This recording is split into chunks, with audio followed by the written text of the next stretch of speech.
যদি গোয়ার ভিতর বুর্জ খলিফা আর হচ্ছে কুতুব মিনার একসঙ্গে ঢুকাইতে চান তাইলে কম্বোডিয়া যান। আরে ভাই রে ভাই, বাংলাদেশ হচ্ছে গরিব দেশ রে ভাই। কম্বোডিয়া হচ্ছে মনে করেন যে কি বলবো পাপের সাম্রাজ্য ভাই।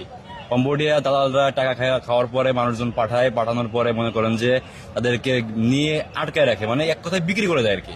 বিক্রি করার পরে তাদেরকে মানে বিভিন্ন প্রকার টর্চার করে, কোম্পানি মানে মারধর পর্যন্ত করে, ইলেকট্রিক শর্ট দেয়। এরপরে মনে করেন যে স্যালারি ঠিক মতো পাওয়া যায় না। এখন তারপরে কিছু লোক আবার স্যালারি পায়, মনে করেন যে। আপনি কতদিন পর আসলেন কম্বোডিয়া থেকে? আমি আসলাম 5 মাস। মাত্র 5 মাস। কত টাকা দিয়ে খরচ করে গেছিলেন? 5.5 লাখ। 5.5 লাখ। কত টাকা বাংলাদেশে পাঠাইতে পারছেন?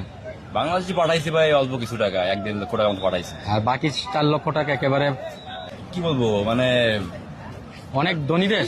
আরে ভাই রে ভাই, বাংলাদেশ হচ্ছে গরিব দেশ রে ভাই। বাংলাদেশের থেকে গরিব দেশ। একদম তাহলে ভাই। কেন গেলেন আপনি কম্বোডিয়া এত গরিব দেশ হলে? আরে ভাই দালালের জন্য গেছি ভাই, ঠিক কথা। দালালে বললেই নিছে আমারে, এই দালালের মায়ের 10 বার দম থাকে। যদি গোয়ার ভিতর বুর্জ খলিফা আর হচ্ছে কুতুব মিনার একসঙ্গে ঢুকাইতে চান তাইলে কম্বোডিয়া যান, না হইলে বাংলাদেশে থাকেন আর দিনে যা পারেন তাই কামাই করে খান, সেইটাও ভালো। আচ্ছা আচ্ছা আচ্ছা। হ্যাঁ ভাই, এটাই। ওই দেশের অর্থনৈতিক অবস্থা কেমন একটু বলবেন?